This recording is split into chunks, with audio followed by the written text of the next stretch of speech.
Hi friends, myself doctor Devash Shukla from Kanpur. तो आज जो हम लोग का टॉपिक है वो एग्जैक्टली है अर्थराइटिस।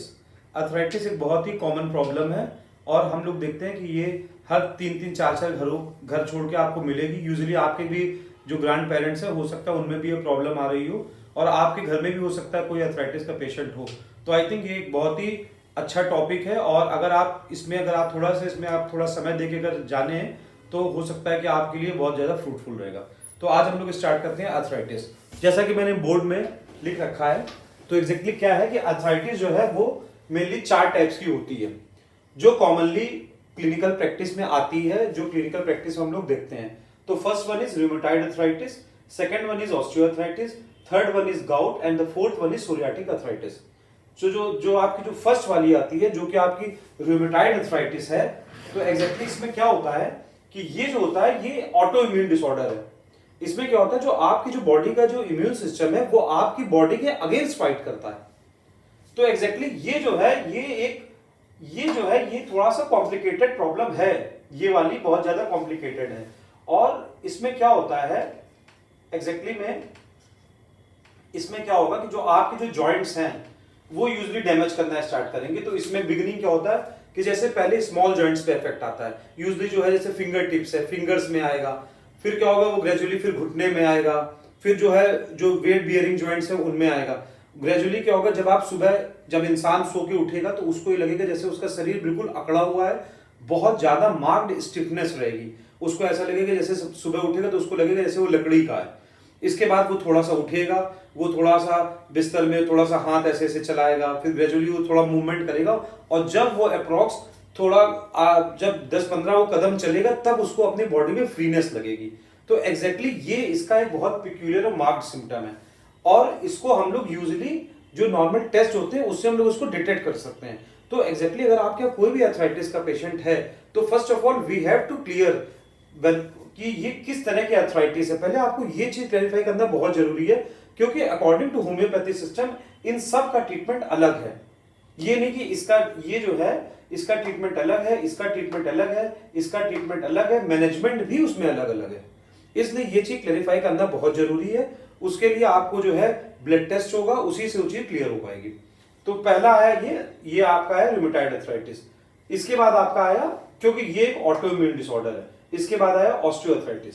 ऑस्टियोआर्थराइटिस यूजुअली क्या होता है, ये आफ्टर इंजरी आता है। जैसे मान लीजिए कि किसी के घुटने में चोट लग गई, जैसे मान लीजिए उसके राइट घुटने में उसके चोट लग गई, वो गिर गया, उसके चोट लग गई। तो एग्जैक्टली क्या है, इसके बाद उसको वहां पे पेन आएगा, वहां पे स्वेलिंग आएगी। एग्जैक्टली में क्या है, अगर एलिमेंट्स फ्रॉम ट्रॉमा है या इंजरी है तो दैट इज ऑस्टियोआर्थराइटिस। अब ऑस्टियोआर्थराइटिस में क्या होता है, जैसे मान लीजिए अब लोग कहते हैं अगर ऑस्टियोआर्थराइटिस है तो डॉक्टर साहब मेरे तो राइट नी में इंजरी लगी थी, मेरे को अब लेफ्ट में क्यों पेन आ गया, जबकि मेरे लेफ्ट में तो कोई वो नहीं था। तो एग्जैक्टली होता है क्या, जब इंसान का राइट नी में पेन है, उसको वहां पे चोट लगी, तो वो यूजुअली अपने लेफ्ट लेग पे ज्यादा लोड देता है।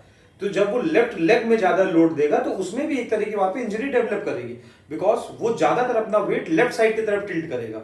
इसके कारण क्या होगा, ग्रेजुअली उसके फिर दोनों जॉइंट्स धीमे से खराब हो जाएंगे और उसके बाद उसको ट्रांसप्लांट करना पड़ेगा। थर्ड पॉइंट आता है गाउट। अभी मैंने आपको अपने जो फर्स्ट सेशन में बताया था उसमें भी ये गाउट का जिक्र आया था। आजकल ये भी एक बहुत बड़ी प्रॉब्लम आ रही है और गाउट भी यूजुअली 2 तरह के होते हैं, ascending out and descending out. तो यूजुअली जो प्रैक्टिस में देखा जाता है 90% केसेस में हम लोग के पास असेंडिंग आउट के ज्यादा पेशेंट्स आते हैं। तो असेंडिंग आउट में एग्जैक्टली क्या होता है कि जो ये प्यूरिन मेटाबॉलिज्म के कारण होता है, जो लोग ज्यादा प्रोटीन इंटेक करते हैं और आउटकम कम है, उसमें क्या होगा एग्जैक्टली एक वेस्ट प्रोडक्ट होता है यूरिक एसिड, वो एग्जैक्टली बढ़ जाता है। तो यूरिक एसिड के एग्जैक्टली जो क्रिस्टल्स होते हैं वो जाके जॉइंट्स में जाके they are just like needles. अगर आप कभी गूगल में यूरिक एसिड के आप क्रिस्टल्स को देखेंगे जो कि जॉइंट्स में जमा, तो you will see they are just like needles, जैसे सुई होती है ना, वो बिल्कुल वैसे आपको देखेंगे और वो उसमें प्रिक करते हैं। It is very painful. Usually क्या होता है कि जैसे ये टिप ये आपके टो से स्टार्ट होगा, इसके बाद ये आपके धीमे से हील में आएगा पूरा, इसके बाद आपके जॉइंट्स में आएगा, इसके बाद वो कमर में आएगा, फिर ग्रेजुअली शोल्डर में आएगा, वो यूजुअली ऊपर की तरफ बढ़ेगा। डिसेंडिंग में क्या होगा, वो ऊपर से स्टार्ट करता है। इसके बाद आया सोरियाटिक अर्थराइटिस। ये बहुत इंटरेस्टिंग है। अब आप लोग सोचेंगे अरे सोरियाटिक अर्थराइटिस कैसे हो सकती है, आपने तो सोरियासिस सुनी है।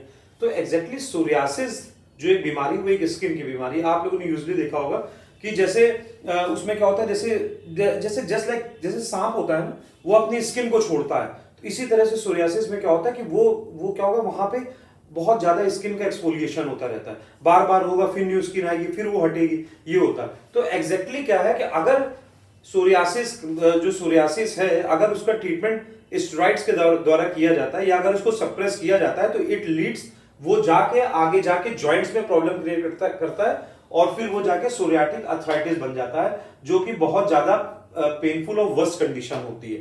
तो अगर इनिशियल फेज में बस थोड़ा सा गड़बड़ क्या होता है कि हम लोग के पास लोग थोड़ा घूम के आते हैं, अगर इनिशियल फेज में ही मरीज डायरेक्ट आ जाए बिगनिंग में बिल्कुल कि हाँ डॉक्टर साहब हमको अभी बिल्कुल स्टीफनेस आई है, तो हम लोग बिल्कुल 100% रिकवरी कर लेते हैं।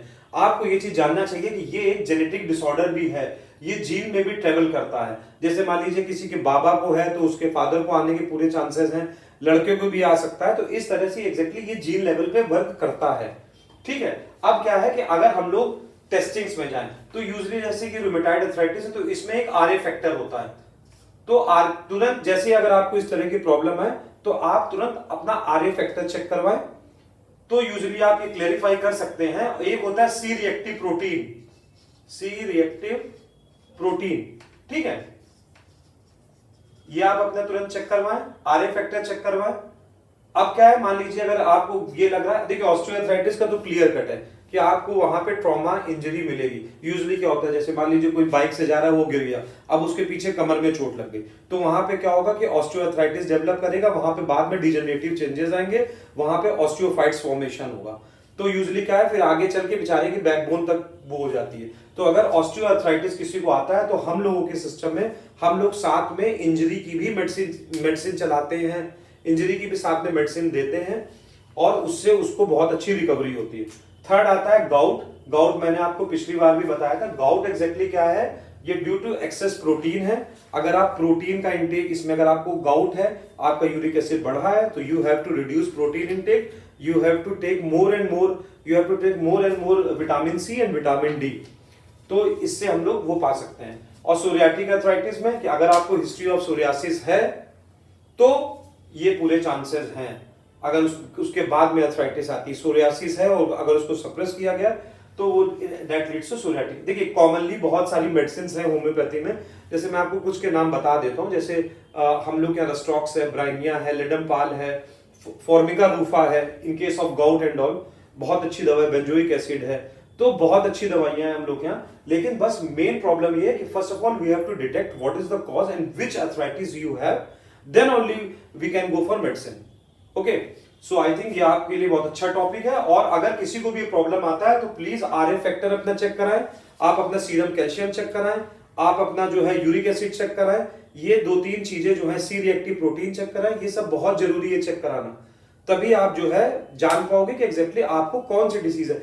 आप सिर्फ पेन किलर लेते रहे, आप सिर्फ एंटी इंफ्लेमेटरी मेडिसिन है लेते रहे, उससे कुछ नहीं होना। देखिए पेन, कहीं पे भी अगर कोई पेन आ रहा है तो वो आपको ये इंडिकेट कर रहा है कि वहां पे कोई इन्फ्लेमेशन है, देयर इज सम पैथोलॉजी। अब आप जाके अगर कोई पेन किलर ले लेते हैं और उसको आप सबसाइड कर लेते हैं और अगर आप मूवमेंट करेंगे तो आपके जॉइंट्स और डैमेज होंगे। पेन आपको रिस्ट्रिक्ट कर रहा है कि आप मूवमेंट ना करें, लेकिन अगर आप पेन किलर खा के मूवमेंट करेंगे तो ऑफ कोर्स आपके जॉइंट्स जो है वो पूरी तरह डैमेज हो जाएंगे। तो अगर हम लोग अपने जॉइंट्स को बचाना है तो first of all go for test, proper test should be done, then only we can treat it. Okay, thanks a lot.